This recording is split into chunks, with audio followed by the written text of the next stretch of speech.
Makanya itu tadi, ketika kita misalnya melakukan pendekatan yang baik terhadap pasien, Ya. apapun kondisi pasien, fisik maupun psikis, maka apa yang kita targetkan, apa yang kita kita mau ngapain ke pasien tersebut akan lebih leluasa. Terlebih kalau pasien tersebut anak-anak dan sulit dilakukan pendekatan terapi dengan cara-cara yang sakit.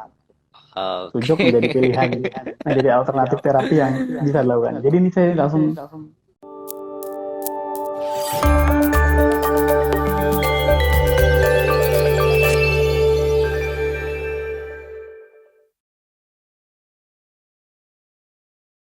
terakhir itu Kang Rifki ya. Jadi kemarin itu saya ketemu itu hari kalau nggak salah Rabu ya. Rabu, Selasa saya nggak ada kegiatan konsultasi. Saya Rabu kedatangan klien, kedatangan pasien. Hari Rabu ya. Itu ya Ke rumah. Rabu nggak ke klinik. Waktu Oh, ke itu klinik. dia datang sama tantenya sama ibunya. Hmm, hmm. Ternyata anak ini usia 3 tahun sudah nggak mau makan makanan berat selama 3 bulan. Tiga- Usia 3 tahun. 3 bulan, usia tiga Usia. tahun dia Hmm. udah nggak mau makan makanan, nggak makan gitu, maksudnya nggak mau makan nasi, nggak mau makan lauk itu selama 3 bulan. Tapi kondisinya memburuk 2 pekan terakhir. 3 bulan nggak mau makan makan berat, Udah nggak mau makan makanan kondisinya berat, memburuk dua memburuk minggu 2 pekan terakhir. terakhir. Ya 2 pekan terakhir. Memburuknya Jadi seperti dua apa? pekan ter maksudnya udah sama sekali nggak bisa makan nasi. Oh, Begitu tadinya kan mau makan tapi sedikit. Terus 2 pekan iya. terakhir itu kalau makan baru dimasukin mulut langsung dilepeh, dilepeh. Karena Tahu habits dilepeh atau kan dia? gimana? Nggak ngerti. Ini yang pertama saya juga lagi korek kan, Oh, akhirnya korek kemarin kan kenapa, ya, ya, ya, awalnya ya, apa. ya, ya. Setelah saya cari tahu ternyata anak ini langsung di lapangan begitu datang sama tante sama ibunya, datang ke klinik konsultasi. Terus anak ini udah langsung nangis nih. Anak ini udah langsung nangis, langsung minta gendong sama ibunya, langsung pun pulang pulang, aku nggak mau ke dokter gitu. Ini bukan Ah. dokter, aku tuh bukan dokter, aku guru. Aku guru, kamu mau mau main sama aku, mau main apa gitu. Terus pendekatan dulu kan, saya ngobrol dulu sama tantenya. Ya. Ternyata emang anak ini beberapa hari, kalau nggak salah 3 sampai 5 hari itu Mm. sama kakaknya dikasih makanan, makan depan SD gitu ya. Apa tuh yang cilung ya, Eh, aci digulung, ya, yang ada aci. bumbu-bumbu pedes-pedesnya itu. Ya, ya, ya. Jadi Ya itu tahu. saya bilang coba deh flashback deh Bu. Sebelumnya, sebelum anak ini makannya bermasalah, ngapain? Ada peristiwa apa? Ada aktivitas apa gitu. Terus akhirnya Ya, ya, ya, dia ya. flashback. Seingat saya sih 5 hari terakhir itu dia senang banget dikasih kakaknya itu cilung. 5 hari Kalau terakhir. makan itu ya, jadi pas belum 3 bulan itu sakit ya. Sebelum itu Mm-mm. 3 bulan itu belum makan. Jadi akhirnya selama 5 hari itu makan cilung, dia nggak tanggung-tanggung makan tuh 5 tusuk sampai 10 tusuk. Dan itu Per pedes hari. banget. Iya. Pedas banget. Padahal anak Waduh. 3 tahun, anak 3 tahun kondisinya. Terus saya bilang, wah ini ketemu nih, ada benang merah nih. Memang Ah, perlu ya. kita cari tahu kan. Memang kalau kita langsung bilang, Ya. ini tiba-tiba aja, ujuk-ujuk tiba-tiba nggak mau makan, nggak mungkin. Pasti ada faktor X. Cari dulu Iya, faktor X iya. ya. Ah, Nah, betul. akhirnya saya dalami, terus saya ngobrol sama anak ini, terus saya keluarin warna kan. Saya keluarin spidol, saya keluarin Mm. biji. Aku bukan dokter, aku guru.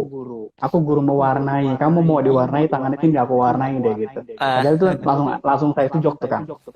Saya langsung langsung bikin record data anak ini. Kemudian kemungkinan besar ibu anak ini trauma. Trauma dengan makanan hmm. keras. Karena apa? Selama 5 hari terakhir kemarin sebelum 3 bulan itu anak ini sakit, makan Ya. cilung yang bumbunya kita tahu ya, bumbunya nggak ngerti. Dan itu saya gimana jelasinnya. Ya, Bikin betul, si betul. anak ini jadi tenggorokannya merada, sakit radang tenggorokan, amandelnya bengkak. Oh, Pas dikasih makan, disuapin makan, begitu dia berusaha untuk nelen, kesentuh sama amandelnya sakit. sakit, dan akhirnya Sakit. trauma, efek trauma. Mm-mm. Mm, mm, mm, Kan mm. sakit, efek trauma. Saya lihat dari pertama saya coba deh, aku mau lihat lidah kamu. Pas saya lihat lidahnya merah banget, merah banget, Hmm. bibir merah banget, nggak seperti anak-anak pada umumnya. Dia bilang ini kondisi panas banget nih tenggorokannya, Iya. kondisi badannya panas. Saya raba di lehernya, kemudian suhunya lebih panas. Saya bilang sampai saat ini anak ini masih radang tenggorokan. ada infeksi. Iya. Nyusu nggak? Nyusu formula nggak? Iya, karena belakangan nggak mau makan, akhirnya malam itu kalau lapar saya masukin susu formula. Ini makin buruk kondisinya. Jadi saya Minum bilang susu. akhirnya ada amuba kan, terlihat ada indikasi panas tenggorokan, dan akhirnya saya bilang sekarang udah bisa masuk makan apa? Kalau nyemil makan bisa masuk, tapi kalau makan nasi tetap nggak mau. Tetap nggak Oke. mau. Selama saya ngobrol sama anak ini terlihat ekspresinya seperti menelan ludah yang sakit. Saya bilang ini ada masalah Iya, tenggorokan. iya, iya, Langsung iya. saya intervensi, langsung saya bilang, sini nak, sini duduk sini, coba lihat lidahnya, jujulin lidahnya, mau tuh nurut.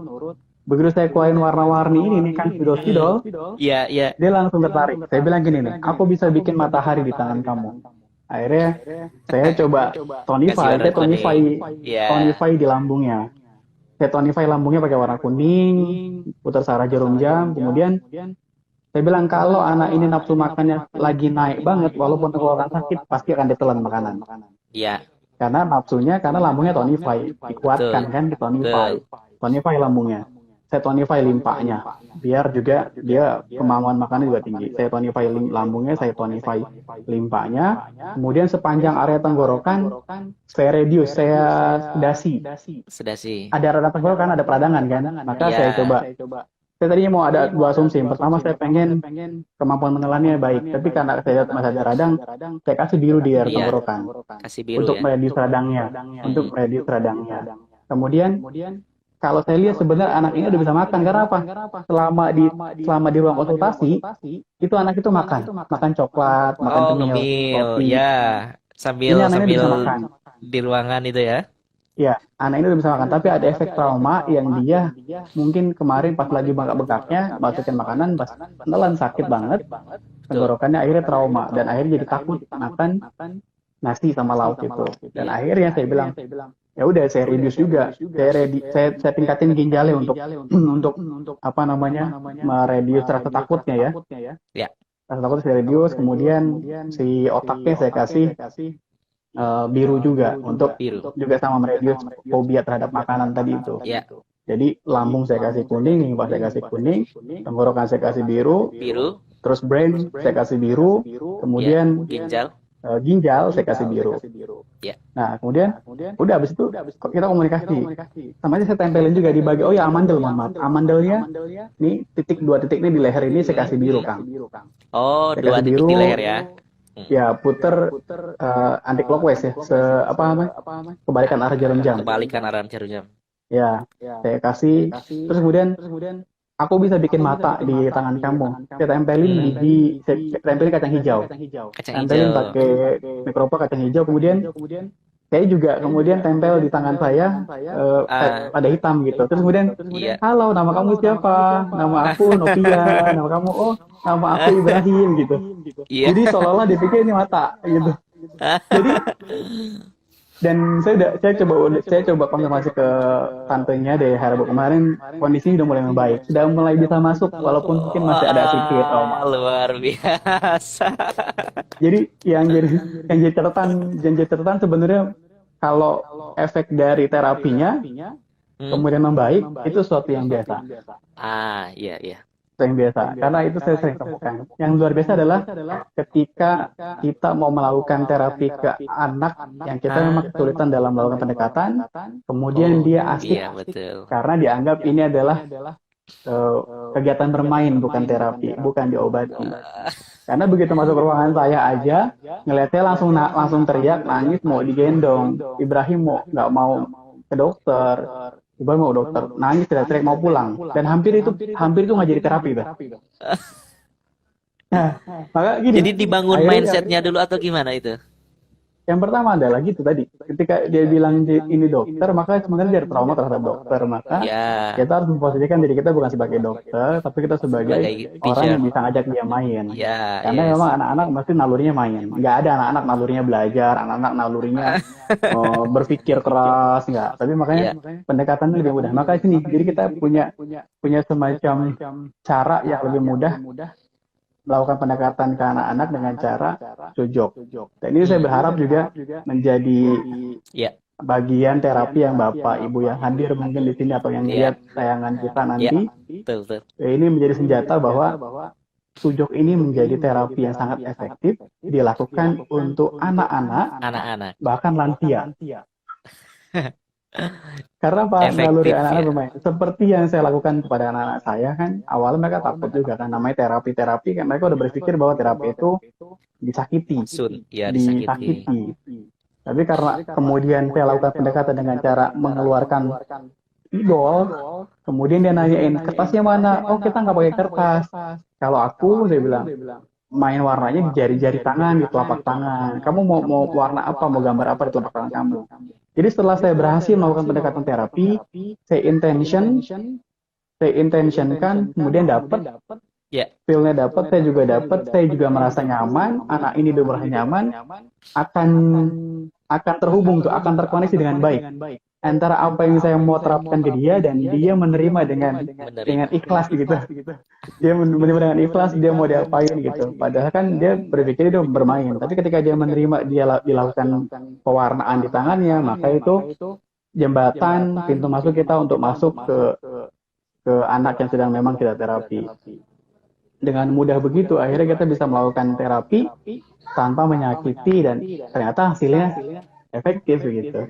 Oke, Dan luar akhirnya saya biasa. juga mencontohkan kepada orang tuanya bahwa nanti di rumah lakukan ini secara kontinu setiap hari Ya. seperti apa yang saya lakukan. Ibu bisa foto, kalau emang masih ragu-ragu sama langkahnya, ibu bisa konfirmasi lagi gimana langkahnya kalau lupa. Tapi Iya. ibu bisa record nih, foto semuanya, kemudian nanti terapan. Akhirnya ketika terapi yang saya mau sudah selesai, maka saya kasih warnanya, spidolnya, dan dia coret-coret sendiri ke tangan dia. Iya.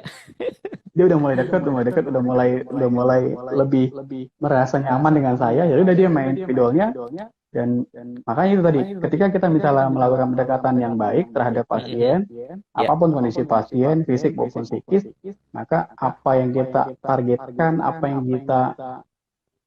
kita mau ngapain ke pasien tersebut akan lebih leluasa. Terlebih kalau pasien tersebut anak-anak dan sulit dilakukan pendekatan terapi dengan cara-cara yang sakit.